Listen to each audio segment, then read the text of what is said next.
Literally, as I record this, I am uploading the first episode because I forgot that I hadn't, and now it's going to be out of order with the second one unless you're playing it on playlist, which I recommend. Yeah. Also, this is going to be after the third episode because today is the fourth. But, either way, welcome back everyone to Let's Play Sonic 3 and Knuckles. Today, we enter one of my least favorite zones probably of all time. And the controller is not working again. Give me a second. Okay, well, that was a ton of fun to try and figure out what in the world was going on with my controller, and in the end, I don't even know. But today we're entering... Oh my god, don't you even... Okay, I'm not clicked on the window. Today we're entering probably one of my least favorite zones in all of Sonic. But welcome to the Carnival Night Zone. Now, on the surface, it looks fine. There's nothing wrong with it at all until you realize that there's a trap waiting for you. Now, these things are actually the trap I'm talking about. And it begins with the fact that it makes it look like that's how you use them, by jumping on them a bunch. And that's not entirely wrong, but there is something later on that is also skippable. So, for the longest time, I just thought you had to use the other route and it would trap you into this first one. But if I hit it by accident, we will see. I do kind of want to try and avoid it, but it would offer me a chance to explain what exactly you do with those. So yeah, until then, can't make Tails fly up there like, you know, some kind of weird modern co-op game. Also, this music isn't too great either, in my opinion. Just, I don't know, I can't really stand the Carnival Night Zone. Like, the mini-boss is probably my favorite part. And even then, it's a pretty weak part. There's so many traps. Just twists and turns and nonsense that bounces you back and forth and... Ugh! I can't stand this place. Okay. But we'll make it through together. Oh, and stuff like this. Oh my... Stop! Stop! Stop! Okay. Now, this is an interesting little platform. It kind of falls as you stand on it, but if you jump, it rises. And if you slam it into spikes, obviously, being powered by balloons, it'll pop. We'll get this water shield. It is very imperative that we keep this for the entirety of the rest of both acts. So, the entire zone. There's a reason for it. Oh, yeah, also, having Tails as a companion kind of mucks this up.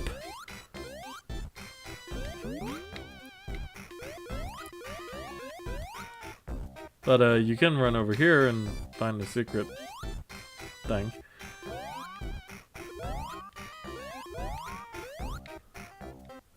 Now to use this, you kind of run around it and then jump off at the top. It's not too difficult, but just one of those other things that I find a problem with in the zone. Is this the way we came? I don't even know anymore. I don't think it is. Now, the bubble shield actually reflects their projectiles. It reflects a lot of projectiles, honestly. We even got 100 rings. I almost got killed by that. Or at least we almost lost the bubble shield, which would have eventually killed me. Now don't go running your face into those guys without spin dashing, because you will still lose the shield doing that. Now we want to try and get near the top of this. Also get used to Tails flying behind you a lot, because oh, well, we lost the water shield, but that's okay. Or bubble shield. Because there's another one. And now I can't get around this thing. Alright, we're doing a bonus zone, people.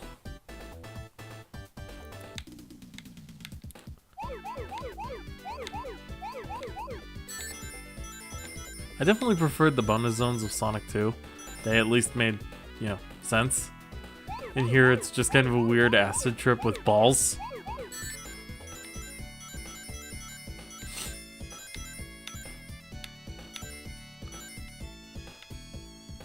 Speaking of balls, there sure are a lot of red ones around here. There we go.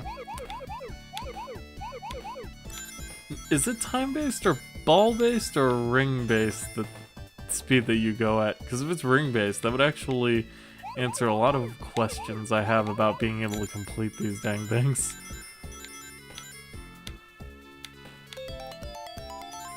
But for every 50 rings you collect, you get to continue, so...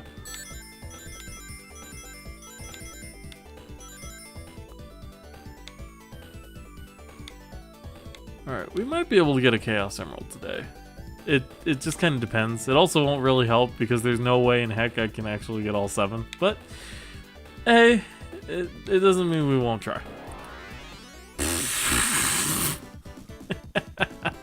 I'm just not very good at those. But at least we got to continue. Yay!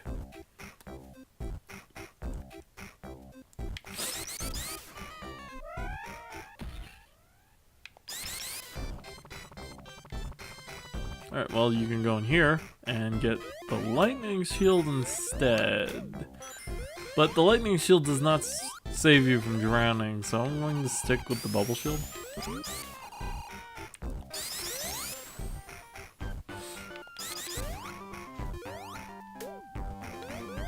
Sometimes you can kill those guys by jumping on a very specific spot in their back, but normally you're supposed to like spin dash into them. And speaking of the mini-boss from earlier, here we are. So, this looks kind of like, Tetris or Breakout or something? Yeah, pretty much. Oh, that's right. I remember how to do this now. You kind of have to jump at him and then hit him with the thing before you run out of things. Spaces to jump on. It's kind of fun. Like I said, it's a lot like Breakout, or Arkanoid, or, you know, one of those styles of games. Also, hitting with it sometimes is a lot of RNG. So, thankfully, because of that aspect, I think it only takes like 4 hits to kill him. I would have to go back and count. But eventually the thing falls, and then we can bounce around the sign a few hundred times. And also reflect the fact that I lost the bubble shield, but I do still have 100 rings, so at least there's that. 125 of them to be exact. Oh, that also means the rings from the thing, the bonus game, don't count towards your total. Which makes sense. It didn't in Sonic 2 either. Okay, I think we can let this land now. That's what I was hoping for. Alright, now we can definitely let it land.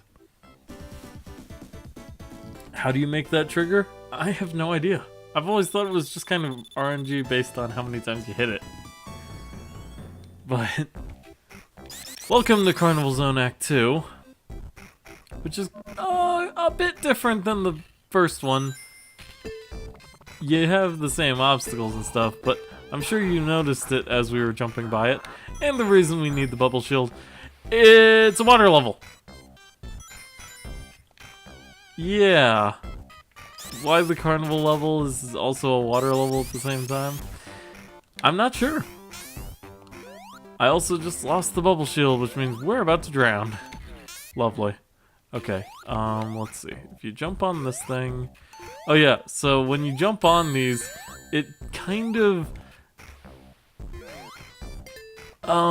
how do I describe this?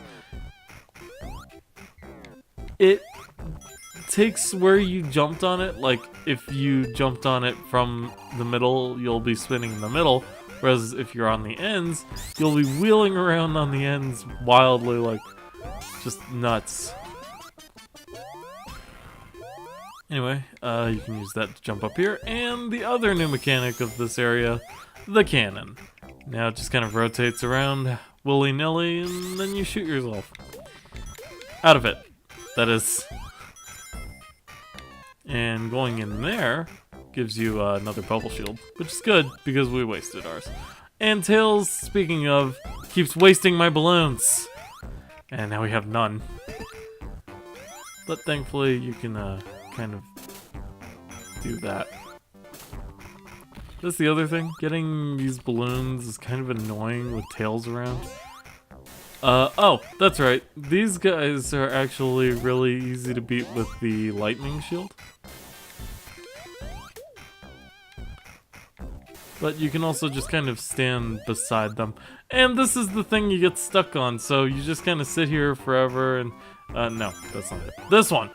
You just kind of sit here forever and try and bounce up and down, and you could probably eventually get up there with enough effort, but it's kind of annoying timing. Until you realize that while you're spinning like this, you can use up and down. I think you gotta kind of start it up first. Yeah, there you go. Up, down, up, up. Make sure to hit those bats from the top because that light bulb, I'm pretty sure, hurts you. Tails, why did you spin dash in the other direction? That was very strange and didn't make any real logical sense. Don't get crushed by this one. That would just make you dumb. Also, I killed that bat without even trying. See, like Tails. Tails died to this thing because he was standing on the bottom of it. Okay, let's see. There's a balloon. You can get up here, get 3 things of rings. It's quite a few. And we get another extra life. It's good. We're gonna need them. Probably. I'm trying to think of actually reasons we'd need it. And really, most of the rest of the game isn't too hard. Oh, also, Knuckles is about to turn off the Carnival Night Zone, which for some reason drowns it. I'm not entirely sure how that correlates, but there you go. Now, if you were Tails, you could get up there. Oh wait, no, you can use this thing to try and bounce yourself up here, kind of like that. Okay, so it wasn't as hard as I thought it'd be.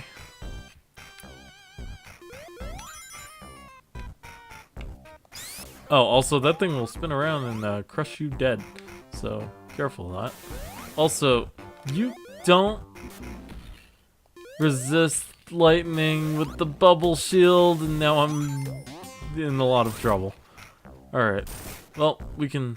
Oh, you pop the balloons and you get air. That Tails totally just stole. And for some reason, sometimes the water level drops, and I don't know what causes that. Oh my god, stop! Thank you, Spikes. Okay. Fall down here. Onto these.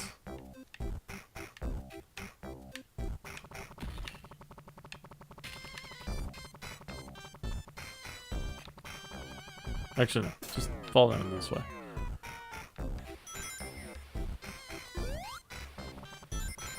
Nope, get off. Oh, okay. I thought that thing for sure was gonna crush you into the roof!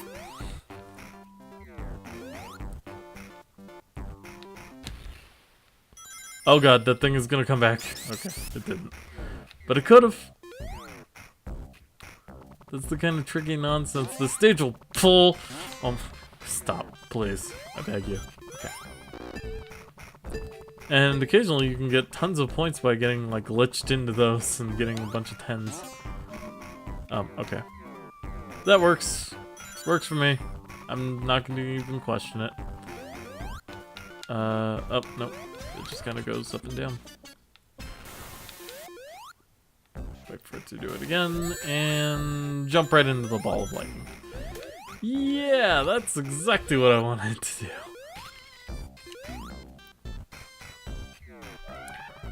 This part of the stage is actually a little hard to see what the heck is going on. But you get a lightning shield. Yay. But this gives you a double jump. and that can be useful in avoiding certain obstacles. So, or rather, jumping puzzles. Though you can't use it when you jump off a balloon like that. That's interesting to know. Oh, crud. Okay, just stop here, spin dash. Oh, also, it's really, really easy to time out in this stage. Especially because the boss is kind of a thing, if I remember correctly. You shouldn't need the lightning shield too much anymore. No, we need the lightning shield. We don't need any bubble shields anymore, so we don't have to go play for them. Oh, this is the one you can get stuck at?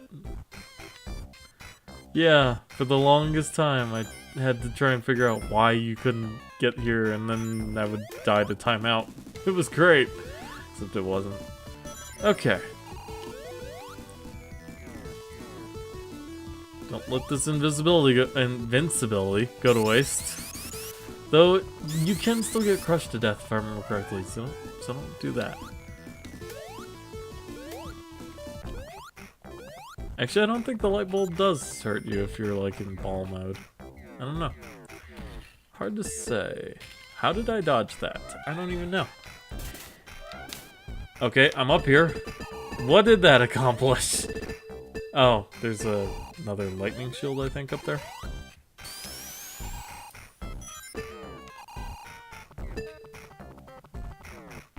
Just kind of brute force my way through these. And eventually, we'll make it. Okay, this series of rings means that we are about to fight the boss.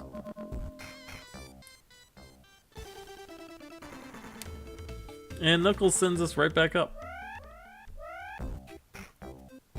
Reversing the direction on that thing. Reversing the polarity, I guess. So, this boss is actually a bit difficult because you, like, get him to drop that, and then he comes down to pick it up with, like, magnets and stuff. Oh, yeah, that's right. I forgot about that part. Also, our time is running out. And then he picks it up. And with the lightning shield, you actually dodge most of that damage, except for if you touch the ball.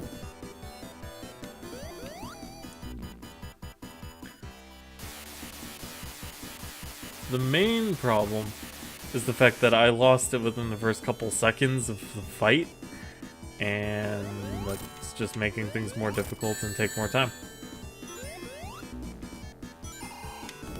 Tails, please.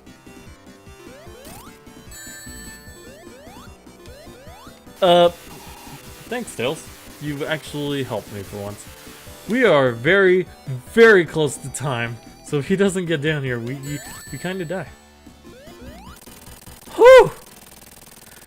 7 seconds to spare. And that is all for this episode of Let's Play Sonic 3 and Knuckles. Whew. I do that all the time on Carnival Night Zone Act 2. Even knowing how to get past the dang things. But what awaits us on the other side of this cannon? You'll have to find out next time. Until then, later guys. Make this music stop.